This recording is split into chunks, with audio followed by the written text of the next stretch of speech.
So welcome everybody. Thank you very much for joining us this afternoon or possibly this morning, depending on where you are. Today we will be doing a webinar on COVID-19 vaccination prioritisation for people with Down syndrome, and we'll be focusing on evidence and information.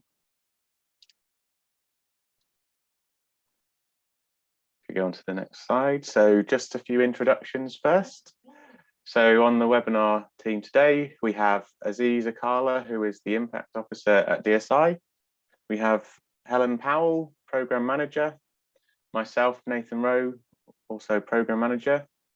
And then we have our guest speaker, Professor André Strydom, who is the President of the Trisomy 21 Research Society and Professor in Intellectual Disabilities at King's College London.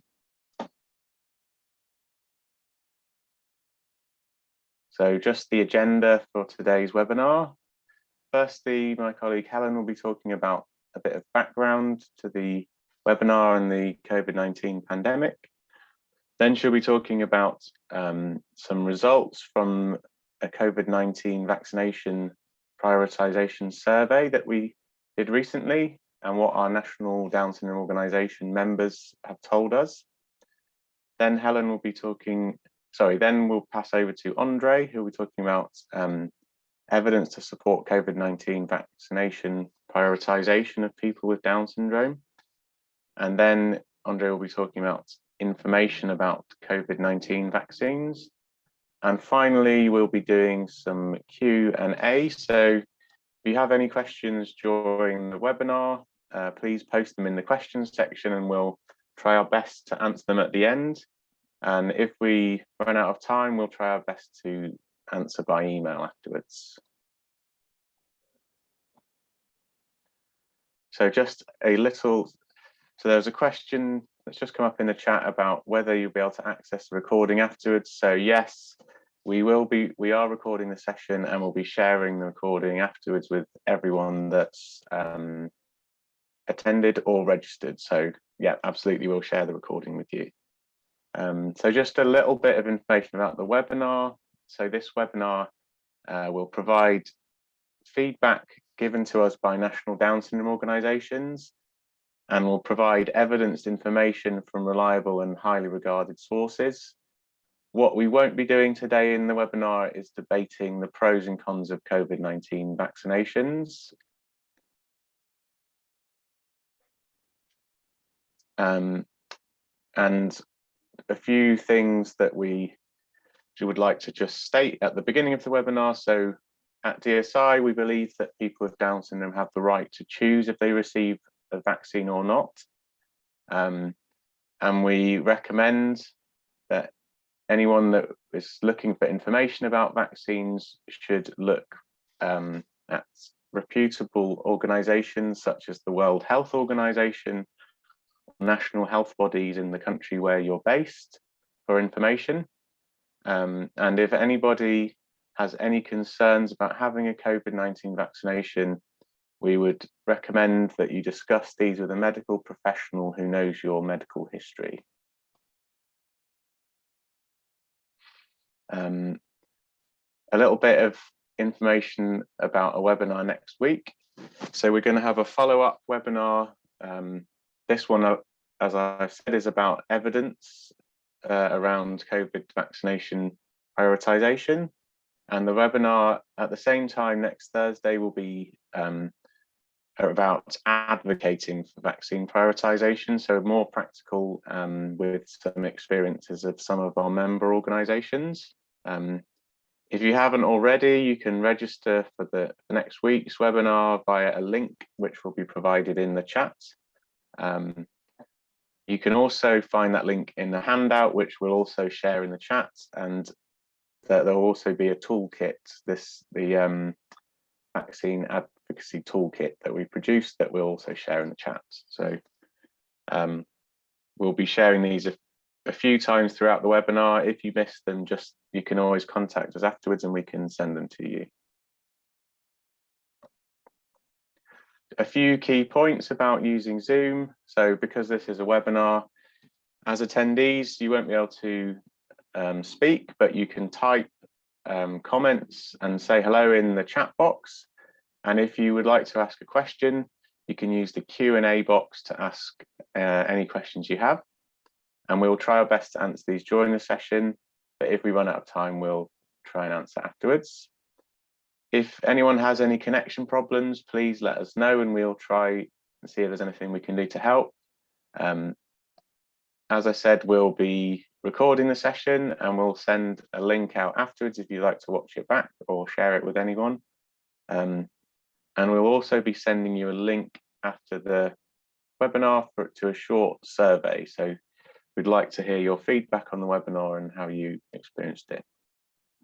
So that's all the introductions done. I'm going to hand over to my colleague Helen, who's going to talk about the background to the work we've been doing on COVID-19. Thanks, Nathan. So the COVID-19 pandemic constitutes a serious challenge in the implementation of the United Nations Convention on the Rights of Persons with Disabilities and the realisation of Sustainable Development Goals in respect of people with Down syndrome. People with Down syndrome are being left behind in the COVID-19 response around the world.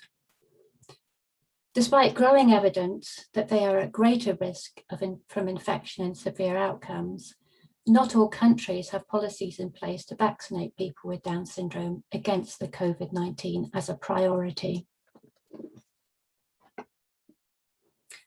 So DSI carried out a survey and we asked representatives from our national member organisations to tell us about the situation in their countries. And specifically, we asked them about access to COVID-19 vaccinations in their country, if persons with Down syndrome being prioritised for vaccinations, the barriers they encountered, and how DSI can best provide support with associated advocacy activities. The data from the survey was collected between March and April 2021. 35 national member organisation representatives completed the survey. These countries encompassed all world regions, and that's as defined by the World Health Organization. So that's Africa, America, Southeast Asia, Europe, Eastern Mediterranean, and Western Pacific. And the countries represented low, middle, and high income brackets as defined by the World Bank.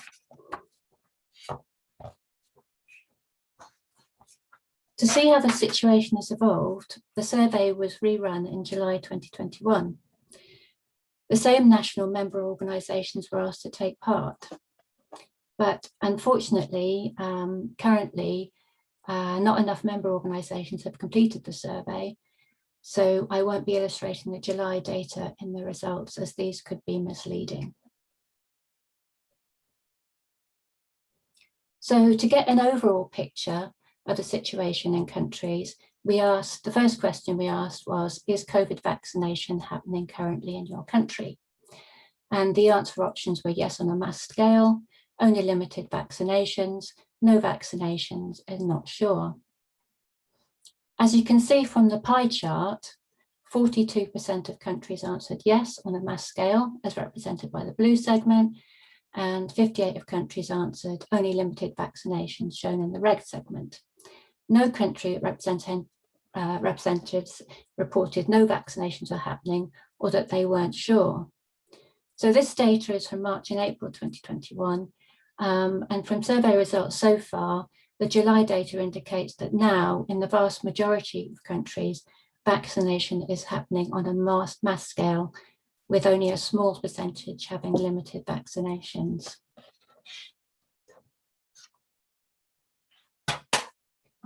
So then we asked, how are persons with Down syndrome being included in the system for prioritising who receive COVID-19 vaccines in your country? And so persons with Down syndrome were one of the priority groups, is the blue segment. Persons with Down syndrome are included within another disability group, for example, persons with intellectual disability or persons with disability in the orange segment.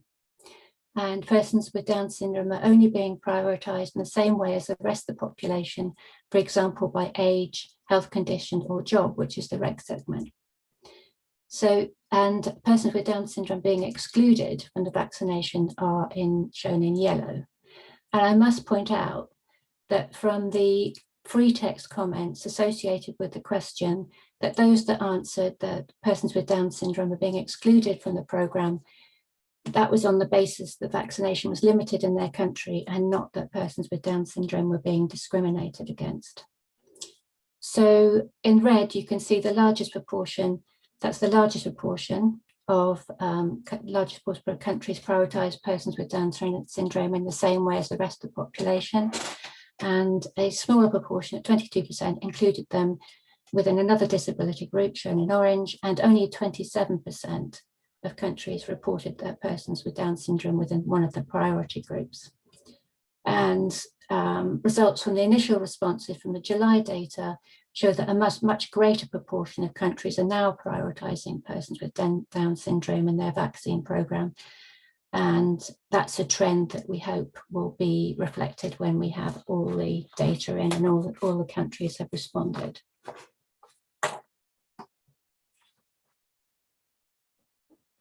So then we asked about what barriers are currently preventing persons with Down syndrome from getting COVID vaccines in your country. And we asked the biggest factor, over 70% of countries reported that there weren't enough vaccines in the country. Not being in a priority group was 48%, worries about vaccine safety, 29%, information about vaccines not accessible, about 20%, and problems with vaccination centres, about 16%, and the price of vaccines was just over 2%. No one responded to the question being excluded from the vaccination programme, and that corroborates with the information in the free text comments from the previous question. You can see that some responded, sorry, can we go back? Thank you.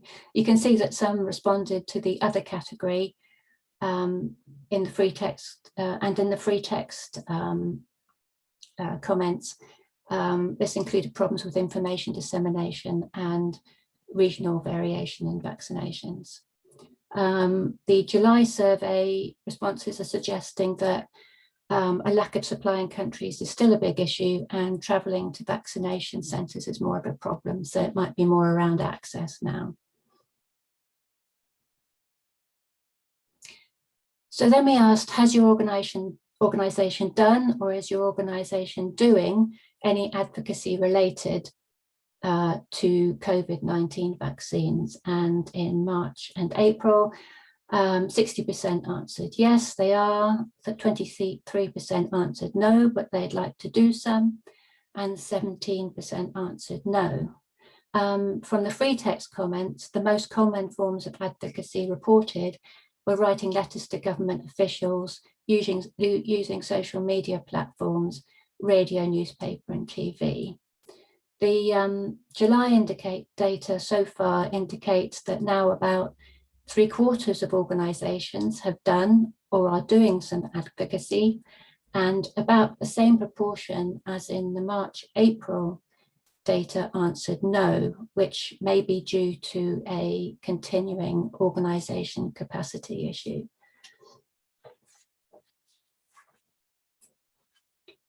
The last question we asked organisations was, what would help you with advocacy related to COVID-19 vaccines? This was asked to help DSI plan their work accordingly, and 60% responded that examples of advocacy happening in other countries would be useful. 53% said opportunities to discuss advocacy with other DSI members be useful. 50% evidence on the need for COVID-19 vaccines for persons with Down syndrome. 30% said support to develop own statements on COVID-19 vaccines. 30% said statements on COVID vaccines by DSI and other international organisations. 25% said training on advocacy tools, and 25% said support to plan COVID-19 vaccines advocacy. And in the other category, when analysed, the responses fell largely within the grouping above.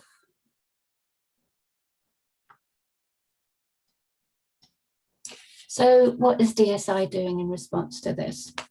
So we are currently continuing and building on our work to provide up-to-date, accurate information, online advocacy training and webinars. We're giving member organisations the opportunity to discuss advocacy strategies and plans through our International Down Syndrome Forum. And we're building on and updating resources, including a toolkit which we made for this webinar, and the next one about vaccination prioritisation, which includes evidence, information, and advocacy tools. So we'd encourage you to download this.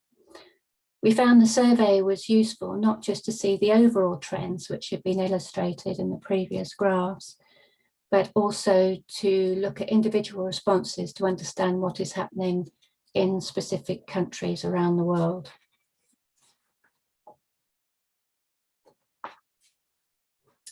So now we need to work together to ensure that the lives of people with Down syndrome are valued on an equal basis with others when accessing healthcare, in line with the basic rights for persons with disabilities.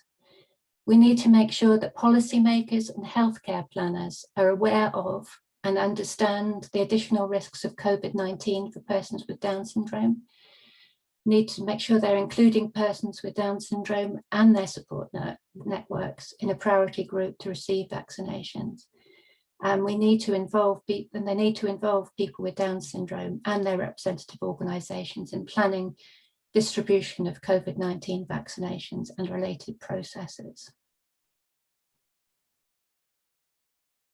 We also need to ensure that people with Down syndrome have the necessary resources in terms of transport, finance, and personal support to access a vaccination.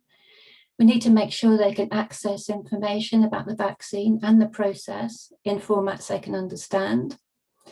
And we need to make sure they have the support required to enable them to make an informed decision, if they have the capacity to do so, about whether to have a vaccination or not. And vaccination should only be performed after receiving the full and conformed consent of persons with Down syndrome.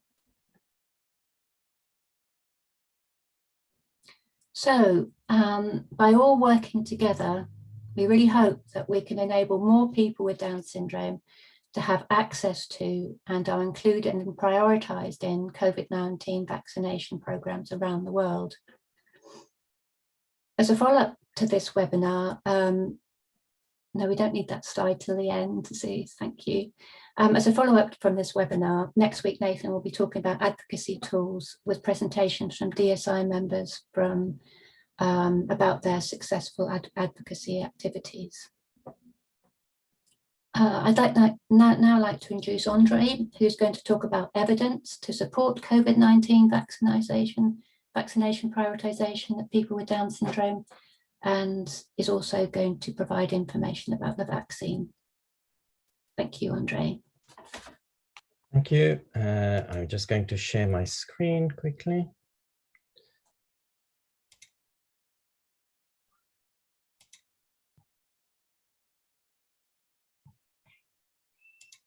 And then go to my presentation.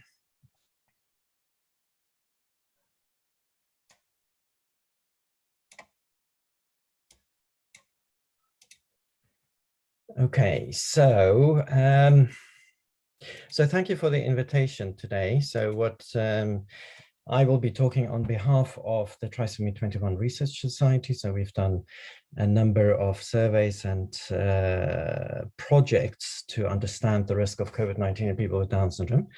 And I can see that several of the people who contributed to that are present here, including Anna Claudia Brandauer and Anne-Sophie Rebilat. So they will be very familiar with some of the data that I'm presenting, or some of the information I'm presenting here. And so I would like to start with just an introduction of Trisomy 21 Research Society. So we are a non-profit scientific organization founded to promote basic and applied research on Down syndrome, to particularly help apply new scientific knowledge to improve the quality of life for people with Down syndrome. And so you can have a look at our website. So we have a COVID-19 page on the website, and that includes some of the infographics that summarizes much of the data that I'll be presenting here today. We also have a Twitter feed, so you're welcome to join our Twitter feed. And I want to highlight our Science and Society Committee, currently chaired by Anne-Sophie Rebilat, with another colleague from Spain, and where we have input from many Down syndrome associations working to help us understand the needs of people with Down syndrome, as well as to make sure that the information that we provide are accessible to people with Down syndrome and their families. So moving on to COVID-19, so the concern right at the start of the pandemic has been that people with Down syndrome may have additional health issues, including diabetes and obesity, which quickly became known to be increasing the risk for more severe COVID-19 in the general population. We were also concerned because we knew that people with Down syndrome may be more vulnerable to viral infections and pneumonia, which were already very important health concerns for people with Down syndrome. And the scientists in the society highlighted that people with Down syndrome have unusual immune systems that might put them at a higher risk for infections, or otherwise might mean that if they were to develop COVID-19, the risk for a more severe course of illness would be increased. And so what we did, whoops, maybe I should use a different way to move on. What we did, of course, we were also aware that there's high rates of hospitalization in any case if people develop infections, any kind of infection with prolonged stay in hospital, as well as perhaps an increased need for more intensive support, particularly if people have respiratory infections. So this is all the context, the background when the pandemic first became apparent. And so one of the first things we did was to ask some of our scientists in the society to review the existing literature and identify whether, based on their understanding and based on previous knowledge, people with Down syndrome would have increased susceptibility for developing COVID-19, as well as for having a more severe outcome if they developed COVID-19. And what they highlighted in this review, which is published now, I've put the reference on there on the slide, is that people with Down syndrome may have immune genes triplicated on chromosome 21, including some of the interferon genes, as well as some accelerated immune aging. So it's known that the immune system ages more fast in people with Down syndrome, which potentially could put them at the same risk as elderly people in the general population. There's also potentially dysregulated antibody responses, as well as innate immune cell differences, as well as other issues that predict that perhaps the virus, the SARS-CoV-2 virus, might enter the cells more easily, respiratory cells more easily in people with Down syndrome than in other people. So I'm not going to review that in detail here, but you can have a look at the paper for a better understanding. And of course, we also at clinical level were aware that many people may have other health concerns and may also be living in situations that could put them at increased risk. So more contact with caregivers, and perhaps living in group homes and so on, and that, all of that could increase the risk as well for infection. I should say that some of these changes that we're highlighting can be protective as well. So it doesn't necessarily mean that people with Down syndrome will always have a worse outcome with infection. Some of the increased immune changes and inflammation in people with Down syndrome could potentially help them respond better to certain types of infections as well. So just to keep that in mind, just want to put that in context. So what we did, other than a literature survey, was to put together a online survey reported by caregivers and clinicians to help us understand what happens if somebody with Down syndrome developed COVID-19. At the start of the pandemic, there was no knowledge, no information about that. So we started gathering that kind of information. And we also, and that helped us to put out a few statements about shielding or confinement of individuals with Down syndrome, as well as statements with regards to vaccination later on. And some of our work is now published. We've also run a series of webinars such as this one, or contributed to webinars to help disseminate some of the information. The survey work group relied a lot on a stakeholder group, including DSI and other Down syndrome organizations, who helped us to make sure that the questions we ask of people and their families are understandable and are the right questions.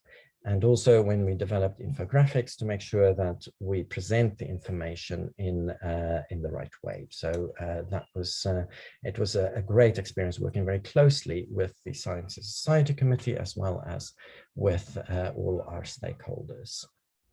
And we value the input from the stakeholders, as well as some of the funding that was provided by organizations such as the Lejeune Foundation and LuMind, as well as Global Down Syndrome. So to understand the survey results, we also obtained data from a national survey of COVID-19 in hospitals in the UK. So in the UK, we've been able to gather a lot of information from people admitted to hospital because of our national healthcare system. And within that, we've been able to identify people with Down syndrome, and that meant that we could directly compare people with Down syndrome like for other people with COVID-19, admitted for COVID-19, to understand specific risk. But I should say that that only included people with who'd been admitted to hospital. So additional research that we've been doing at King's College London, which I will touch upon, and I must stress that the results that I'll be presenting here today will be preliminary results, and so therefore unpublished, is we used a large primary care data set to examine whether people with Down syndrome are more vulnerable to developing COVID-19 infections in the community. So whereas the Trisomy 21 Research Society survey only focused on people who had developed COVID-19, here with this data set, we were able to look at how many people develop COVID-19 compared to the general population, because we also knew who did not have the infection.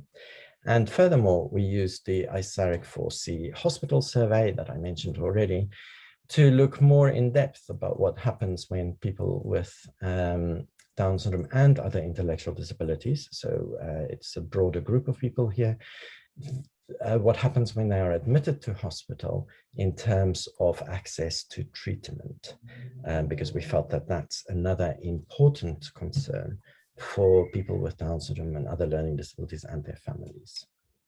So I'll start with the question about whether people with Down syndrome are more susceptible to being infected with COVID-19 compared to the general population. And so here we're using the primary care data set. And again, this is preliminary data. We're writing it up for publication now. So we identified 8,000 people with Down syndrome in the larger UK primary care data set, and compared them with more than 34,000 people from the general population of the same age, sex, GP practice, and ethnicity. And so just to orient you to the graph, the numbers refer to months. So it goes up to April, end of April of this year, which is here. Whoops, I've made a pen rather than a laser pointer, doesn't matter. And then so here is March 2020, when the pandemic first kicked off in the UK. In red is the rates of infection in people with Down syndrome, in blue other people compared to what we would call controls. And so you can immediately see that the risk of infection for people with Down syndrome was much higher, perhaps 2 or 3 times higher during the first wave of the pandemic compared to the general population. Later on, it sort of evened out, perhaps maybe indication of the extra precautions taking effect. But overall, we estimate that there is a 1.5 times increased risk for infection for people with Down syndrome. Some of it may be explained by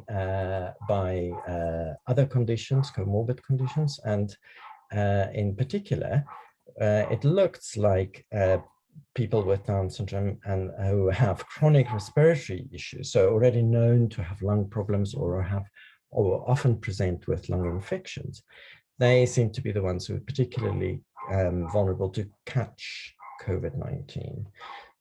I should stress that we're not fully able to look at where people live, but it does look like perhaps depending on where people live and their care packages and so on, or how their care is arranged, that may also, in other words, through exposure, people may also be more vulnerable.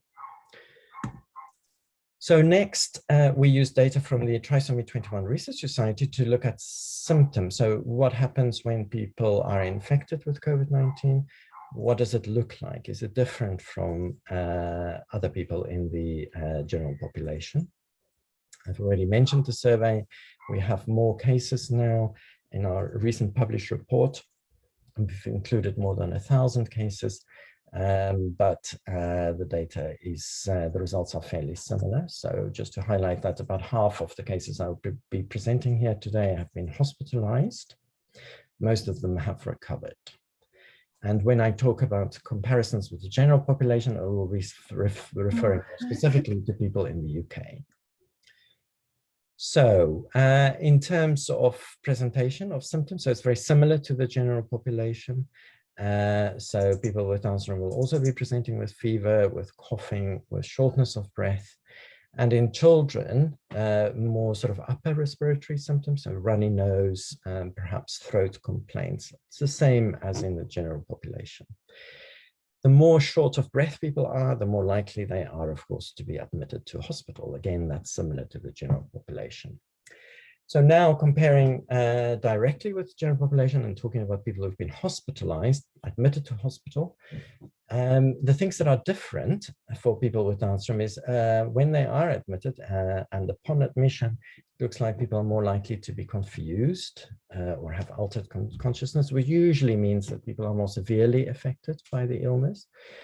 But it may also be a case that the person is confused simply because of being in a different environment and unwell, or otherwise the clinicians who recorded this information may not have understood the difference between the person's baseline difficulties and their additional concerns when they're admitted.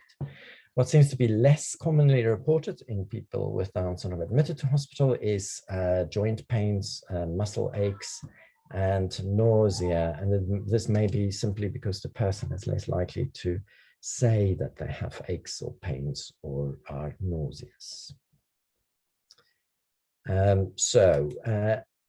Next, we looked at what existing health conditions may increase the risk for poor outcome of COVID-19 in people with Down syndrome. And by poor outcome, I mean hospitalization, so being admitted to hospital or dying.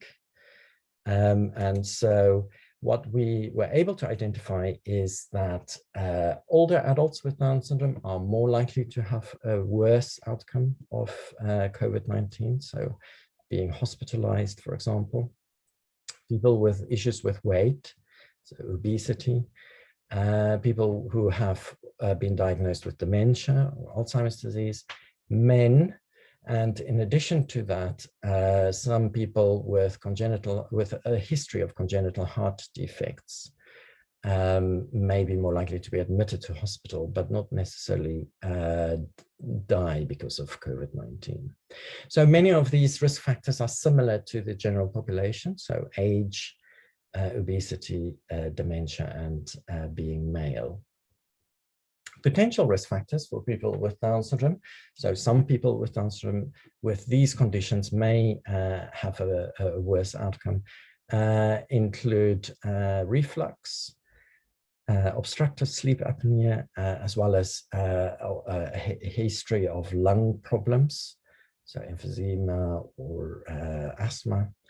And all of these indicate sort of a risk for lung issues, I think, so respiratory problems, as well as seizures and epilepsy, but only in children and only for hospitalization. I'll talk about children in a little bit more detail.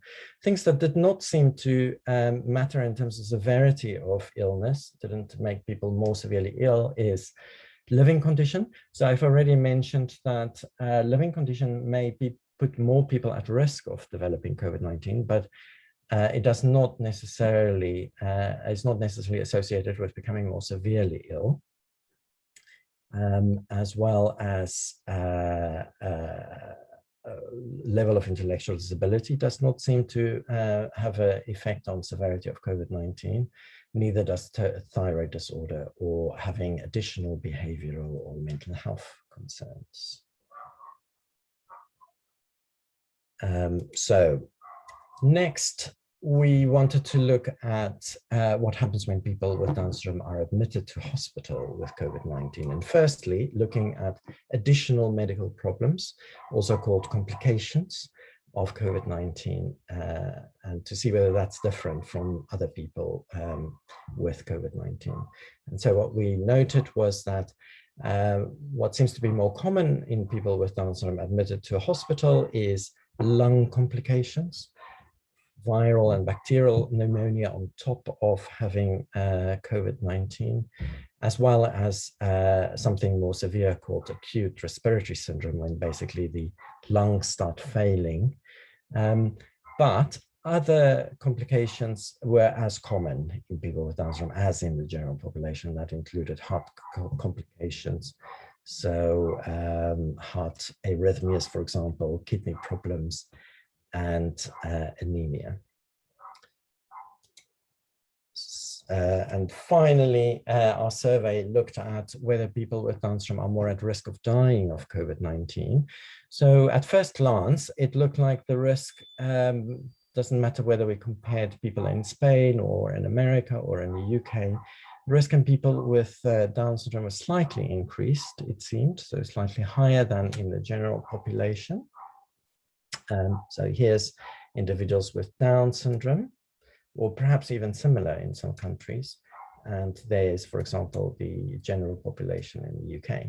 But this does not account for age effects. So, so it doesn't account for the fact that many people in the general population who die of COVID-19 are very elderly, whereas people with Down syndrome doesn't live as long as some people in the general population. And so we split it by age. And so in blue is people with from the general population. You can see the increase by age. So starting at under 20 and then going up to 60 to 90 and finally 80 and older is where we find the highest risk for death. So if they're admitted to hospital.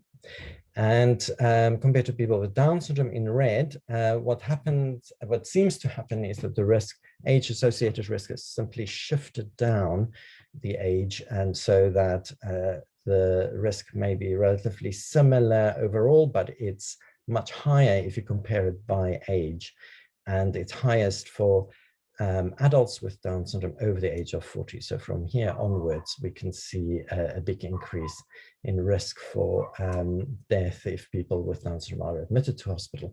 I should stress that this is data from the first wave, or the first two waves of the pandemic, when treatments were perhaps less effective. So the risk will probably be different now, but nonetheless, the pattern will probably be the same. And so we estimate that the risk for death for a patient with Down syndrome over the age of 40 is similar to a patient in the general population who are approximately 80 years or older. And so that's just a demonstration of the increased risk in people with Down syndrome at younger ages. We're talking here again to stress about people admitted to hospital. This is not anybody who developed the disease and are mildly infected. This is people who are more severely infected and need to be in a hospital. So next, one concern for us, particularly for me as an intellectual disability doctor, is always if I see excess deaths in people with intellectual disability, including people with Down syndrome, then I worry that it may be because people are not being offered the same access to treatment or the same right to treatment as other people. And so for that reason, we used one of the hospital data sets that we had access to look at whether people with intellectual disability, including those with Down syndrome, who are admitted to hospital in the UK for COVID-19 are less or are likely to be offered intubation, ICU admission, and non-invasive ventilation. And what we found is that indeed people are less likely to be offered these sort of what we would call invasive treatments, so more complex treatments, including ICU admission, and also slightly less complex treatments such as non-invasive ventilation using BiPAP or CPAP, so mask ventilation, despite being more ill with COVID-19 at admission. So we could see that people with intellectual disabilities had more need for oxygen, had lower oxygen levels, and higher respiratory rates at admission. And even when we took those into account, they were still less likely to be offered these sort of interventions for more severely affected people. And so we can't really say why that is. We didn't have access to the actual medical record to explore that in more detail, but I do think that this is something to keep in mind. This is something that we do need to keep an eye on. We need to make sure that people are offered equitable access to treatment. And I don't think the UK is unique here. I should stress again that this data comes from the first wave of the pandemic when there was lots of pressure on resources, but nonetheless, it is, I think, important to keep in mind and consider. So to finish, I will review the latest COVID-19 survey results that we have, and here focusing specifically on children with Down syndrome and COVID-19. There was lots of questions when we published the data on adults. People were saying, well, what about children? And so we looked more specifically at children under the age of 20, or it looks like mostly under the age of 18, actually. And one thing to highlight immediately is that a lot of the data on children came from low and middle income countries, including India and Brazil. So more than half of the cases that we had data on were from those countries, and fewer cases from what one might call high-income countries. But nonetheless, we had data on more than 300 children with Down syndrome with COVID-19, of whom about a third were hospitalized. Another limitation is that we can't get access to data, comparison data from all of the countries. So what we used was comparison data from the US specifically. And so there we had data on 224 children who did not have Down syndrome, so from the general population, also hospitalized with COVID-19.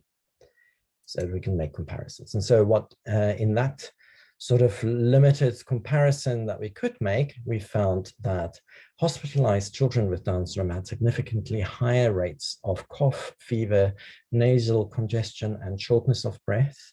So if you want, had more significant symptoms, more severe symptoms of COVID-19. However, some other symptoms were the same. So abdominal pain, vomiting, nausea, like we noted before, and diarrhea. And the children with Down syndrome also were more likely to have complications of COVID-19, including pneumonia, acute respiratory syndrome, and acute renal failure, but not necessarily higher rates of multi-system inflammatory syndrome. So we're not sure why that is, but they did have increased rates for some complications. Again, we're talking about children who are more severely affected and in hospital. Overall, though, we only identified 4 children with Down syndrome who had died, and all of those happened in low to middle income countries. We can't say more than that. It's difficult to know why It may be that those children had untreated issues, health issues, or otherwise they got to hospital too late. But we were not able to identify, at least in our data set, any children with Down syndrome from high-income countries that have died. We were able to look at risk factors in children for severe COVID-19. So for hospitalization, age has an effect, just like in the adults. So older children, in other words, teenagers, 12 to 18, were more likely to be admitted to hospital than very young children under the age of 10. Again, obesity is an important risk factor, and as I've already mentioned, in children, seizures and epilepsy is also a risk factor for hospitalization. For lung problems, including acute respiratory distress syndrome because of COVID-19, again, age is a predictor, and perhaps also thyroid disorder. So to finish, just to say something about vaccination, it's difficult to make very definitive statements about vaccination at the moment because of lack of data. But what we can say is that there's enough real-world data as well as theoretical data to suggest that adults with Down syndrome should be prioritized for vaccination to protect them from severe COVID-19. So adults with Down syndrome are more likely to become more severely ill if they were to develop COVID-19. And so therefore, our position at Trisomy 21 Research Society is to say that adults with Down syndrome should be prioritized for vaccination. There is, however, limited data on COVID-19 vaccination safety, specifically in people with Down syndrome, but we don't have any indications that it is significantly different to what is observed in the general population. However, we've put together with our stakeholders a new survey, which will be launched or has already been launched this week. And so look out for that survey, because what we're doing there is to ask anybody who has been vaccinated to report whether how they responded to the vaccination, as well as to do an update on our current survey. Our scientific review has highlighted that based on previous experience with other vaccinations and our understanding of the immune response in people with Down syndrome, we can expect that the antibody response, at least, maybe not the cellular response, but the antibody response to vaccination for COVID-19 may be less effective in people with Down syndrome than in other people. So certainly that's been the experience for some other vaccinations as well. And that means that people with Down syndrome, it doesn't mean that they should not be vaccinated. It means simply that if they are vaccinated, they may in future require some boosters, so additional vaccine or an initial booster, additional booster to ensure that they have the right levels. I can say that there are groups working on this to actually test whether that's the case, to measure antibody response. There's a group in Germany and in Italy doing that. I've seen some preliminary results. I can't talk to that because it's not my data. But what is reassuring is that it seems as if people with Down syndrome have a sufficient response to the vaccines, but nonetheless, there is still the possibility that the immune response may be less than in other people compared by age. An open question is which type of vaccine is better for people with Down syndrome. So here we can consider non-vector versus vector vaccine. So non-vector would be something like the Pfizer vaccine, which is an mRNA vaccine. And vector vaccines may be ones that use changed or deactivated viruses to introduce the part of the vaccine into cells. Some people think that maybe perhaps the non-vector vaccines may be more effective in people with reduced immune responses, such as in people with Down syndrome, but I think that still remains to be shown. So the take-home messages are that people with Down syndrome may be more susceptible to being infected with COVID-19. However, if they do get infected, we should look out for the same symptoms. A concern would be if somebody develops increasing shortness of breath and a change in consciousness or confusion. I would say that that means that they may need to go for an assessment in hospital. And if they are hospitalized, in other words, if they do have more significant infection, then lung complications, so additional lung infection on top of the COVID-19, may be more frequent in people with Down syndrome. We think that people with Down syndrome, particularly those over age 40, are at increased risk of severe infection, including death, compared to people without Down syndrome. And we therefore recommend that adults with Down syndrome should be prioritized for vaccination. In children, the situation is a bit more unclear, I suppose the same as for the general population. However, we can say that children with Down syndrome are also more likely to be admitted to hospital and may have more severe respiratory issues when they develop COVID-19. The risk of dying from COVID-19 is very, very low, though, both in the general population and in children with Down syndrome. Teenagers with Down syndrome may be more at risk compared to younger children, and this may have implications for prioritization of COVID-19 vaccination. So when the vaccines do start to get rolled out to younger people, then I think we can make the case for people with Down syndrome, children with Down syndrome being prioritized, particularly teenagers as well. And when admitted to hospitals, I think we all need to be aware as caregivers and as clinicians working with people with Down syndrome that we need to advocate and make sure that people with Down syndrome or other intellectual disabilities have equitable access to treatment in order to improve outcomes. So I think that's the end of my presentation, except to highlight some of the limitations. I mean, I think it's important to make sure that any data that we collect have limitations. So the Trisomy 21 survey included data from many different countries. It's difficult to make direct comparisons in some cases. It was also largely from the early phase of the pandemic and include a few asymptomatic cases, or those resulting from new strains of the virus, but nonetheless, perhaps we can draw some conclusions from that. And finally, just thanks to everybody that's contributed to the Trisomy 21 initiative. I'm highlighting a few specific names, but many other people have contributed, and I know there are a few that I've already mentioned, Anne-Sophie and Anna Claudia, who's on the call today as well. And in the KCL team that's helping to look at the big primary care data sets, several other people have helped with that.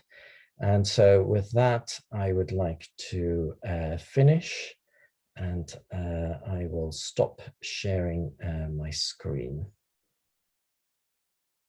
Oops.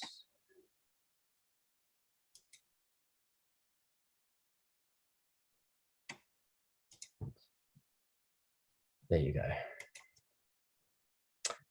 Thank you. Thank you very much, André. Great presentation. So we've got a few minutes now to answer some questions. I think Aziz is going to take us through a few questions, and if you have a question for André or for Helen, please write it in the Q&A box and we'll try our best to answer it now, or if not, we'll try and answer by email after the webinar.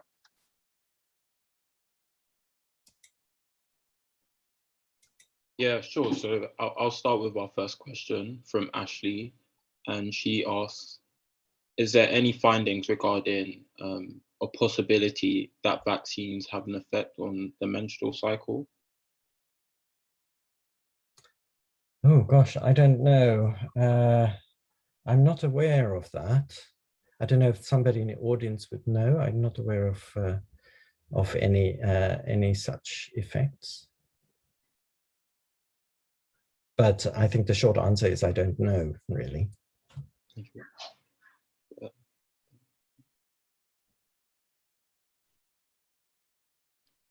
So our second question from Ute, and she asks, is there any data about people with Down syndrome and other special health conditions like celiac disease psoriasis, or other autoimmune conditions? Do they build enough antibodies? Are there any risks for those multi-morbid getting the vaccines? Yeah, that's a very good question. Again, I'm not sure I know the answer to that, although I understand the concern. So you're talking about autoimmune type of conditions. And so whether that would have an effect, or whether people with those kind of conditions would have a different response to vaccination. That's a very good question. And I think that's one of the kind of things that we could look at in our next survey. Elisa asks, well, she says, my daughter is 7 and she has Down syndrome, and my family has been vaccinated. I debate whether or not to get her vaccinated when the time comes. Sorry about that. Give me a sec. I think that the effects of being vaccinated are far better than her contracting COVID. What are your thoughts? My daughter is very healthy and no health issues at all. Yeah, again, so for children under 12, I think it's still debatable, isn't it? There's a debate out there in general about whether vaccination, the risk benefit of being vaccinated would be the same or beneficial in very young children. So as I mentioned, our data suggests that teenagers with Down syndrome, certainly one might want to consider vaccination because of increased risk for hospitalization, at least. So you would be able to reduce the risk for hospitalization. I think under 12, it's, I think yeah, that's very difficult to say whether, and I think that might be sort of a government decision at the end and a personal decision as well. But perhaps it could change if we have more data over time on the long-term effects as well of asymptomatic infections with COVID-19. So I have to be honest and say I can't really comment on children under 12 at this stage. Okay. So Trevor asks, do you have any comments on a recent study from the London School of Hygiene and Tropical Medicine that the risk of dying from COVID for Down syndrome patients is 36 times higher than the general population, and they are 5 times more likely to be hospitalized after infection? Yes, yeah, I haven't looked at that report in detail. So that's the, I think it was the one that came out last week, isn't it? And I think they looked at people with intellectual disability in general, but might have highlighted a specific risk to Down syndrome. I mean, I think our own estimate of the risk through our survey was the risk for hospitalization, maybe it was about similar, but the risk for mortality was somewhat lower in people with Down syndrome, but nonetheless increased. But the issue for us is that we were only able to look at people who's been admitted to hospital. And so the other reports might have looked at, had access to data from the community as well. I suppose we need to keep in mind that in community data sets, such as the recent report from the London School, is that it's not always clear. It may be that many people develop asymptomatic infections or have very mild symptoms, and because they cannot report it themselves or don't necessarily report, or it's not noticed by their families, and may not be diagnosed, and perhaps that could overestimate some of the risk in groups such as Down syndrome. But nonetheless, we know that there is an increased risk. We have another question. Is there any information about successful community/general practice management of people with Down syndrome? With regards to COVID specifically? I'm possibly, they haven't specified in the question, so it could be general. Yeah, so I mean, I suppose we're talking about COVID-19, so I'm going to assume that it's COVID-19. Yes, I think there's been lots of efforts. I can only speak specifically about the UK, but I know that our colleagues in France have also initiated similar programs whereby people could be managed at home. So, for example, monitoring when somebody becomes unwell with COVID-19, making sure that caregivers know how to monitor, providing them with oximeters at home, for example. There's also now efforts to provide people with oxygen at home, to make sure that people can be managed for as much as possible at home, which might be a more comfortable environment, and making sure that nonetheless you do it safely, and to avoid the distress of having to go into hospital. But of course, if people still then, despite those managements, become more unwell, then they may need admission nonetheless. All right, I'm going to pass on to Nathan to answer the last couple of questions. Thank you, guys. Thanks, Aziz. I'm going to ask you again, André, I'm afraid, for this one. So we had a comment from Sherry Brynard saying, in South Africa, we have a lack of data to support our call for persons with Down syndrome to be prioritised to be vaccinated. The Health Department of South Africa requires stats on how COVID has affected persons with Down syndrome, but we do not have the resources to undertake such a study. We only have parents' information. Do you think the data that you've got would be applicable in South Africa, or do you have any advice for Sherry on how she could proceed? Yes, I want to say hi, Sherry. First of all, I know Sherry well.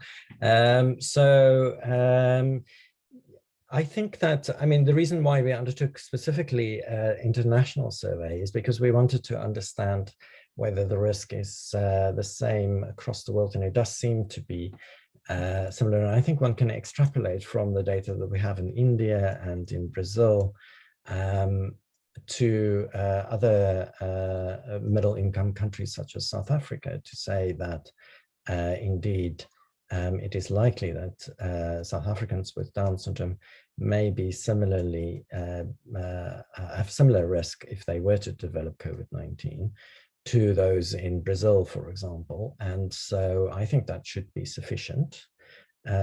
Initially in the UK, to make the case for prioritization, we had to not only use UK data, but also refer to reports coming out of the US, for example. So I think it's fair, I think one should be able to make a case using data from other countries as well. I can't remember whether there were many people from South Africa that completed our survey, probably not. It would be less than 10 or so, otherwise it would have been highlighted as a specific country category. But we could try and look and see if they are sufficient. Unfortunately, it's unlikely that there will be sufficient cases to look specifically at people that reported individuals living in South Africa. Brilliant, thank you. So I think that concludes our webinar for today. We'll be sending out the handout and the recording afterwards, as we said. Just like to say a big thank you to André for coming and giving us your valuable time, and for everyone coming and joining us today. Please remember to sign up for the webinar next week, because where we'll be talking about what our member organisations are doing advocacy-wise about this. And yeah, thank you very much. We really appreciate you joining us today. Thank you. It's been a pleasure. Okay. Thanks.